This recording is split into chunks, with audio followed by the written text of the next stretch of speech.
Welcome back. Today's the day we're going to put it all together, and it's kind of an exciting time. I always love this when the blocks get ready to get put together. I call these next units that you're doing borders, but they're not really borders. They're additions to the blocks that are going to create a border. So in essence, I'm calling it a pieced border, but it's not going to be added to the top, to the table runner in a traditional way. So the really cool thing is that you have almost all of the units already sewn. In the first block, remember we did extra pieces, you set them aside. We had some, the units that look like this. We had these. Those are going to be added to the sides of your star blocks as well as the top and the bottom of your runner. Now on the top and bottom, we're also going to be adding these half square triangles that you already have sewn. So they're ready to go. So that's pretty exciting. The only thing we still need to do is sew the piece that's getting put to the side of your block number one. And it's going to look like this. It's very easy. But I'm going to show you a few tricks on how to do this to make sure that we sew the correct angles. It's a little different than the half square triangles. Remember the half square triangles? We drew that line and we sewed on each side of it. This time we're actually going to draw the line and sew on the line. So I'll show you that in just a moment here. So where this unit is going to go here, whoops, right there, right? So that's going to come over here. And then I'm going to show you some tricks about putting all of these together, and all of a sudden you're going to have the table runner. Now on the other sample that I've been working on, I've got the blocks put together. I'm putting a small, because remember that's going to be a bed runner. So this is already 18 inches wide. I decided since it's long, I wanted a little bit wider for the bed. So I have the table runner put together in this layout. Then I have added a narrow border, and I used my accent 3, which is green on the sample here. And then I've added the outside, an outside border of the star fabric. So I'll show that later, because later on we're going to talk a little bit about the quilting, some basic things, pressing and things like that that we're going to do. So the first thing we're going to do is we're going to talk about how to sew this unit together that we still need. And we're going to talk about then putting this to the sides, putting the blocks together, taking this unit and adding our half square triangles. Because we do have to pay attention to the orientation of the corners. As you can see here, we've got the background is on the outside, framing it. So before we sew anything, you'll want to check that. All right, well, we'll get ready, get everything here, get you started on sewing that unit and putting this baby together. Thanks. Okay, so we need to make this unit. Now it looks similar to a half square triangle. If you think about it, it looks like this. And so what you really could have done to create this block would be to make 2 half square triangles and then have this rectangle and sew it. But I wanted to avoid a seam here because we're going to be lining this up to block 1. So I have to apologize. I have some food coloring on my fingers today. I get to go see some grandchildren, including the twins that were born a week ago that we haven't seen yet. So we're all excited. And of course I had to make a cake. So I can't use food coloring without getting it on me. And of course it's permanent, so it doesn't want to come off. So anyway, so we're going to make this unit. Now, here's what we're going to do. We're simply going to take our squares that we have left over. I think they're your 3.5 inch squares, and we're going to draw a diagonal line, just like we've done in the past. So we're then going to take this long rectangle that we have. I'm going to put this up here out of the way, and we have to position this. Now you probably think, well, how do I know the angle of how this is going to go? You know, does the line go here? Does it come out this way? To know for sure, what I often do, I will put it here. I'll put it where I think it might go. Just do a quick fold here to see if, in fact, that's what I want this to look like. So when you do this, you look at that and say, is that the same thing as this? And it is. Now, if we had the line going the other way, and we would fold like that, it wouldn't work, but look at this. It'll work this way, and then coming up this way. You're gonna get it. It's this.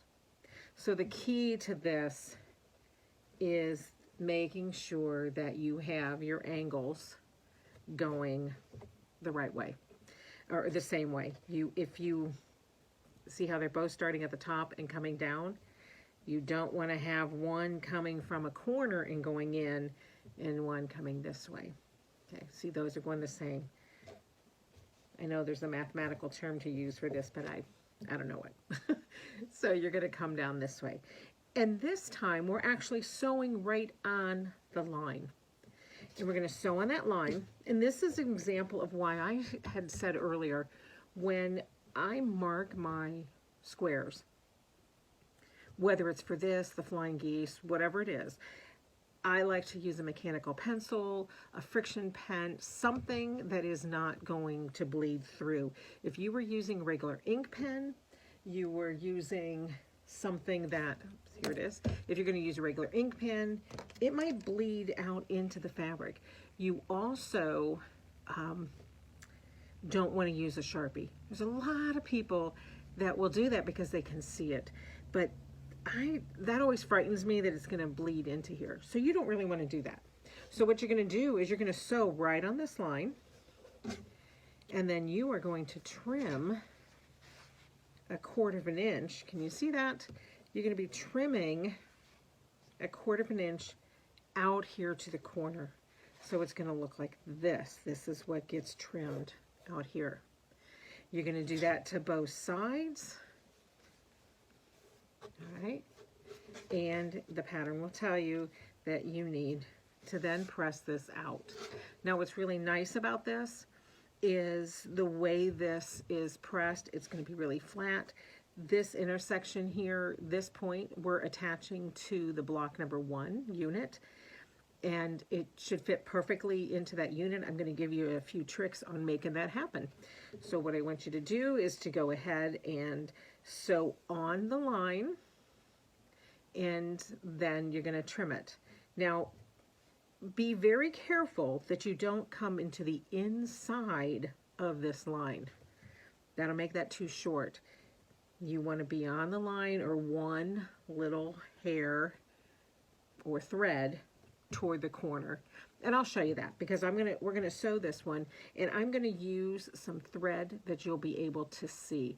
And since this is my sample, when we get a close-up on the sewing of this, I'm going to go over this line with a darker marker so that you can, or a darker pencil so you can see it.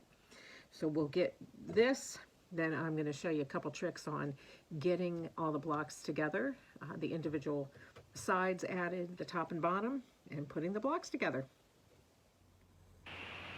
Okay, so we're ready to sew the squares onto the piece that's going to the side of the number 1 blocks. Remember the angle of the drawn line, and I drew this pretty dark so you can see. They have to come toward each other. If you're not sure before you sew, get it ready and fold it back to make sure that it's the right way. All right. So as I showed you before, when you were doing the half square triangles, you could pin these in place. What I did was I just put a dab of the seam-align glue in the corners. And you saw that when I did this one, it's stuck there, but once you pull it out, it's not a big deal. Now this is a friction pen, so I stayed away from that because if I applied the heat to the seam-align, the line would disappear. What you could also do is put a little dab of the glue about here. You are going to be sewing right on the line or one thread to the outside here, to the corner. Now I changed to an orange thread, so you should be able to see that better. So what we're gonna do is we're gonna come in here. Remember, I've stopped with my feed dogs down.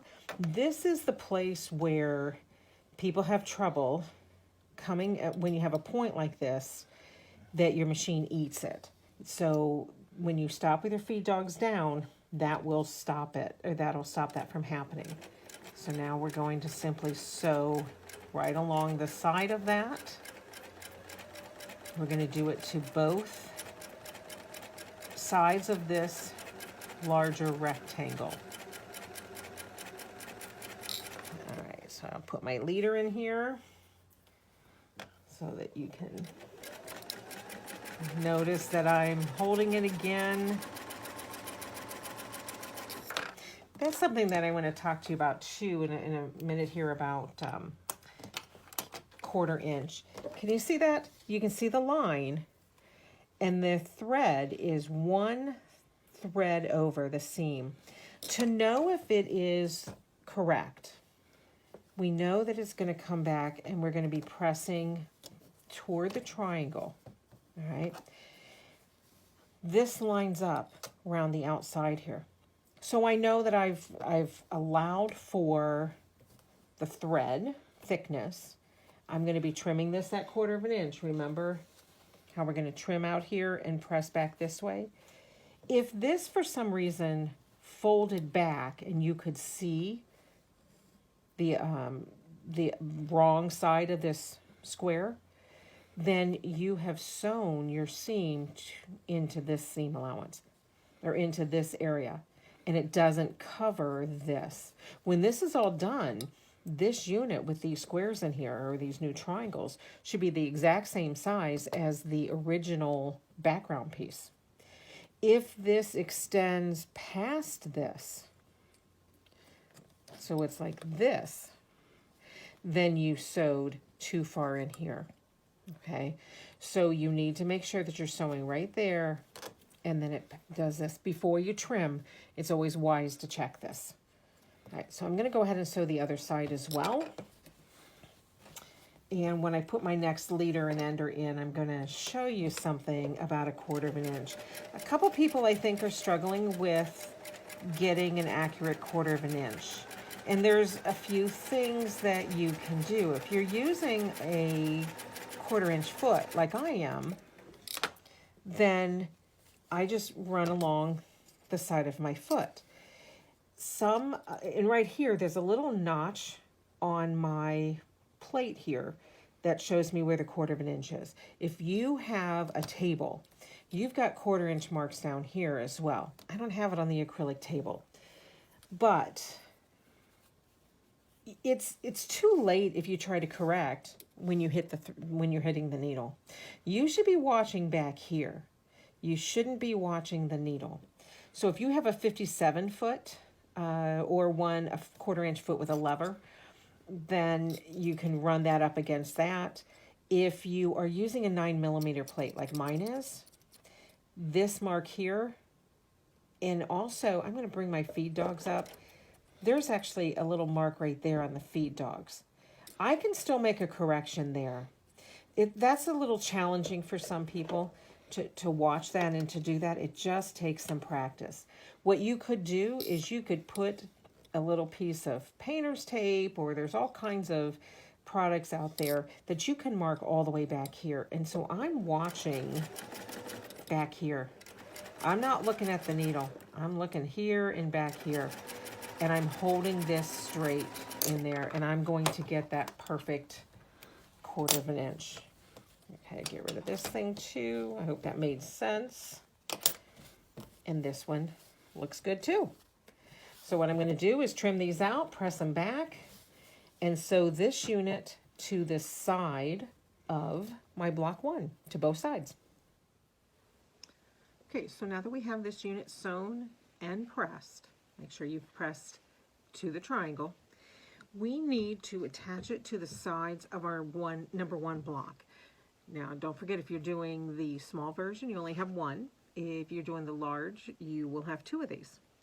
So here's the number 1 block, and we'll have this, and you see this intersection right here. This portion, this small section of this unit that we just did is going to line up with this intersection. When you just lay it here, you can see they don't line up. Don't panic when that happens. That is going to account for the 1/4 inch. So typically what you're going to do is you're simply going to put this down here in a perfect world, which I don't live in a perfect world. I would just be able to sew straight down here, and then these are going to match up perfectly. All right, so there's a good chance yours will do that. But just in case they're not, I'm going to show you a trick that I like to use to get these to line up. Now, I'm going to pin these here to show you, but chances are when I am going to sew this, I'm using the glue. That's what I tend to do. It doesn't matter whichever one you want to use. But we know that we have to have a really good 1/4 inch here. So what we're going to do is we're going to mark a 1/4 inch at each of these, on each of these pieces, so that when we go to turn them over and we go to put them together, we know what has to match. So I'm going to take my ruler, and I know on here where 1/4 inch mark is. So I'm going to get this one out of the way. I'm going to simply line up, and I'm not sure if you can see that. Let me bring this in a little bit. See if I can do that. Nope, I guess that's as far as it's going to go. So what I'm going to do is, I've got a 1/4 inch at the edge of the piece. Now, if you are using dark fabrics, one of these light pencils will work, but this, you'll be able to mark it, but it's harder to see here. And because I want you to see, I'm going to use a friction pen. Do not use something like an ink pen at all on this, because theoretically you're going to be sewing directly on this, and you might see it. Can you see where I marked that? There and there. Okay, I'm going to do the same to this unit. Let me get this out of the way. I'm lining this up, and I'm marking on to where the edges are a 1/4 inch. Now allow for the thickness of your marking utensil as well. Okay, this is one of the reasons I really do prefer using a chalk line or something that's going to be washed away, or pressed away in this case. Okay, can you see those markings? There and there. Okay, so now what's going to happen is we're going to put these right sides together. And when we put these right sides together, the first thing I'm going to do is match up this point. So I'm going to fold this fabric back, and I'm going to make sure that these can match. Now I'm going to stick a pin in here so that you can see it, and I'm going to stick it in here like it was a seam that was sewn. Okay, so what I've done, can you see that? Let me do this up close a little bit. Again, fold this up so you can see. Lining these up, and what's going to happen is right where I sew, if I put my finger here and hold that up, you can see that the yellow tip comes to this straight yellow. So if you're just going to press this, or excuse me, pin it to sew, that's where you're going to want to put your pin. I would put one here. Now, this is the trick here. See this seam allowance? You're going to be sewing down here. That seam allowance can potentially be flipped over and cause a bulk. So, pin here. Okay. Now, what I'm going to show you on this next part of it is if you're going to use the glue.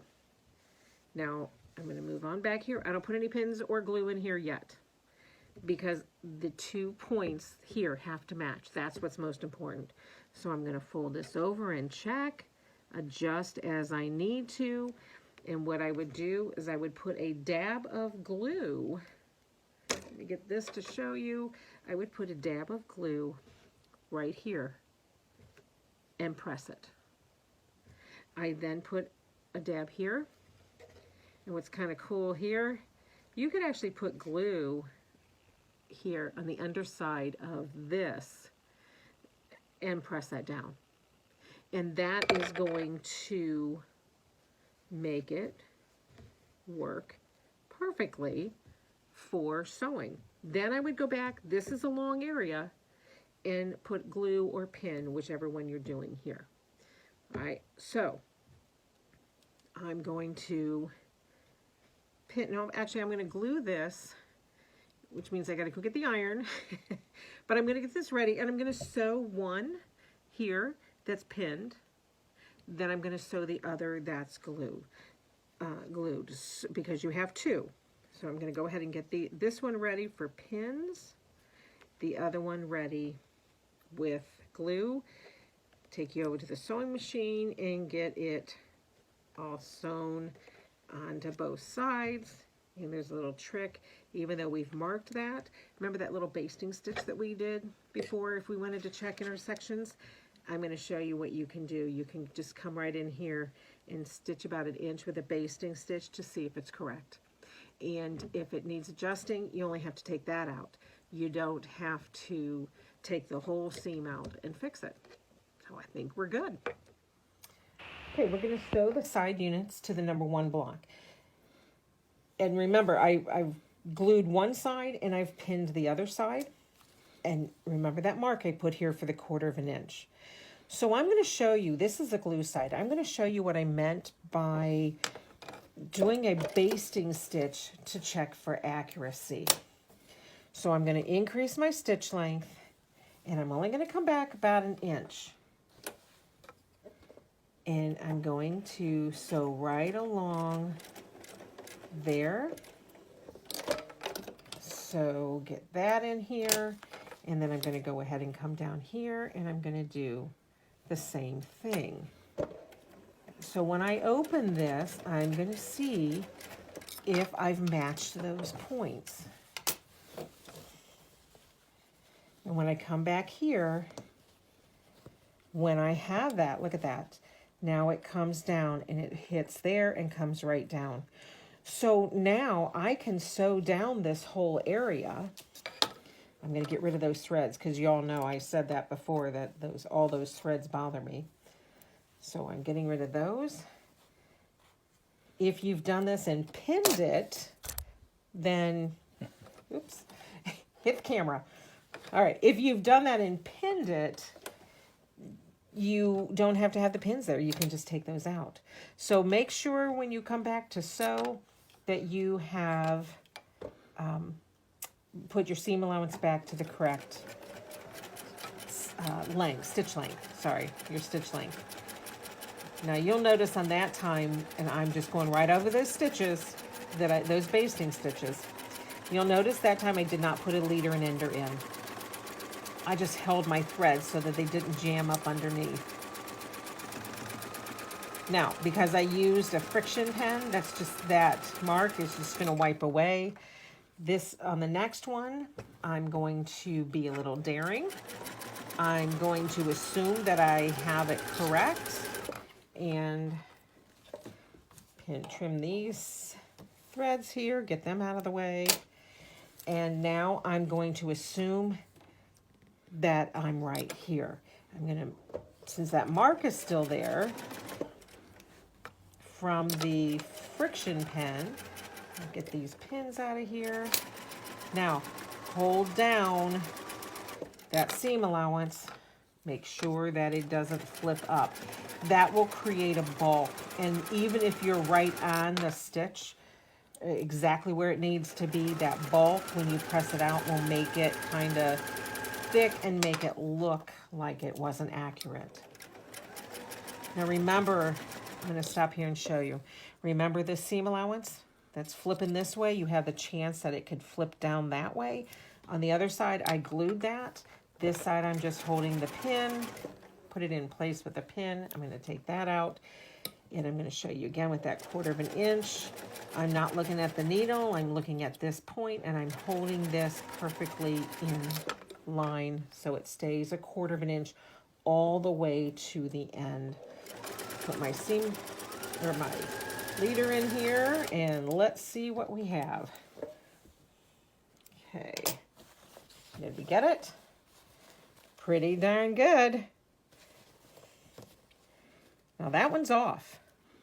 So what I will do is I will take out just this amount of space here, like from here down to about here, and make the adjustment as needed. So I think that that probably happened because I was moving things around, talking and shifting back and forth. And I'm guessing that I just did not stabilize it enough. So I'll get these seams out of here and then go ahead and sew that back together. Okay, so I've taken my stitches out.